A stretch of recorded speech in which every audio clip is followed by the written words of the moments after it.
Opeyemi Ayola, Afeez, Seyi Edun, and the host of other Nollywood Yoruba stars sympathized with their colleague Bimbo Oshin over the loss of her husband, Balogun, also known as Dudu Heritage. Veteran actress Bimbo Oshin lost her husband, who was a music promoter and golfer, to the cold hands of death on Sunday night, September 12, 2021. He collapsed at the Balogun Golf Club at about 8:30 p.m.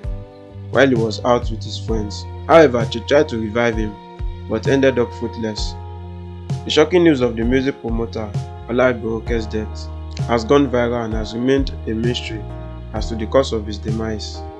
However, Bimbo hasn't been able to speak out as she's been silent ever since the tragedy had struck her and her family. Colleagues from Nollywood industry like Opeyemi Ayola, Afeez, Seyi Edun, Fathia Williams, Afeez and the likes have taken to their social media space to sympathize with their colleague and wife of the deceased, Bimbo Oshin. Actress Jaiguti cried out on being helpless in consoling her best friend and colleague.